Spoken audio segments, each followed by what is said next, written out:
Before I was on the show, I used to joke about how I could never ever do what the people on the show do. I'm used to painting by myself and everything being very calm and relaxed. I mean, except for uni deadlines, nobody really tells me when I need a painting done by. So yeah, it was a huge change, and I think it might have been one of the most difficult things I've ever done. I think having such an extreme setting for that show has taught me how to like calm down and kind of create a bit of stillness in the moment so that I can paint what's in front of me, because that's the only way to kind of deal with it. If I can't paint if I'm really stressed and worried about things, so I had to really develop an ability to block everything out. So I did the heat during my hand-in, so it was like I had both going on at the same time.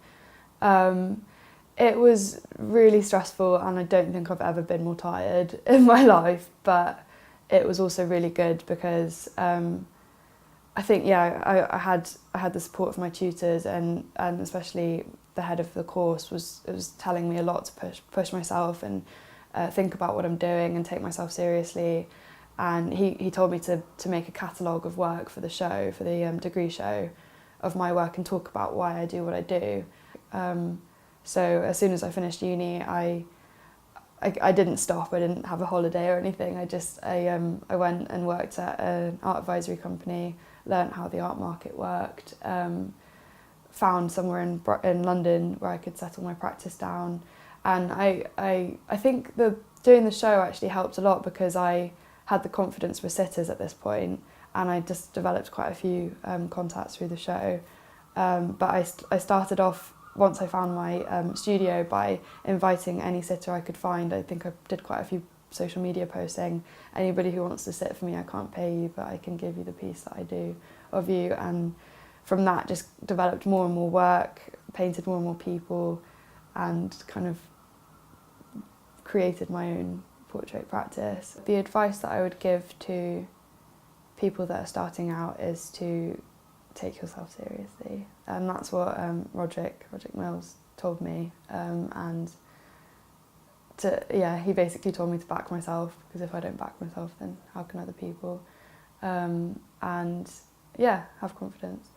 And I know that sounds really cliche, but it is really true. And yeah, I think if you have that and work really, really, really hard, you can do what you want. During my degree, I would just paint my friends. I would paint whoever would sit for me. I think, my housemate became my muse for quite a long time. She's very good at sitting still. And then, just when I've only been painting for like 3 years, so the first little bit was literally just people I knew, and I find it a lot easier to paint people I know because I don't really care about physical likeness. I care about capturing more of a psychological likeness or something a bit more abstract, and I can only know if I've captured that if I know the person, if that makes sense. But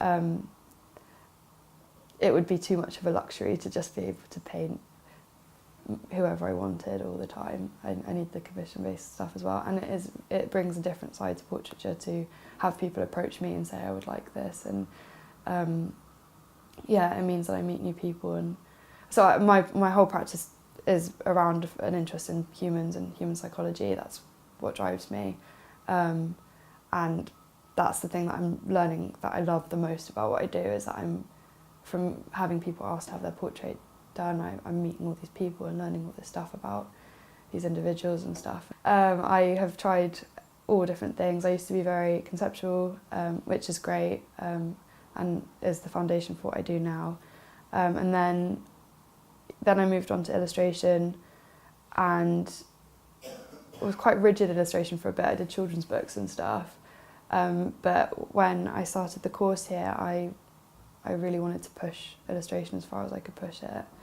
And then I got onto the exchange program at Minneapolis College of Art and Design, which I was so excited about. And there you you get the opportunity to have taught modules. It's an amazing art university there, and yeah, there's the teacher-student ratio is ridiculous, and I was like, I'm gonna use this opportunity to learn how to paint, because when else am I gonna get I don't know, 3 months to be taught how to use oil paints.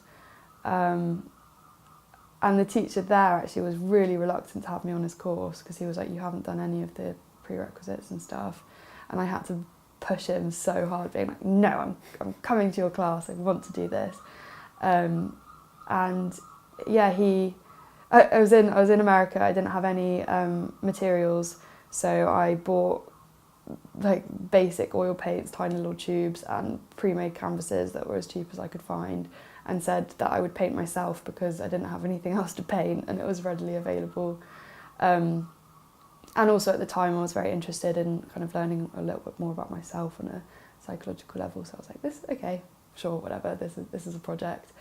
And then from there it kind of, I did my self-portrait in about 2 days, and I was like, okay, this is what I meant to be doing. And just little things like I thinned the paint down as much as I could with linseed oil to save paint, because I didn't want to spend money on paint. And that's what has kind of created my style of very like watered down oil paints.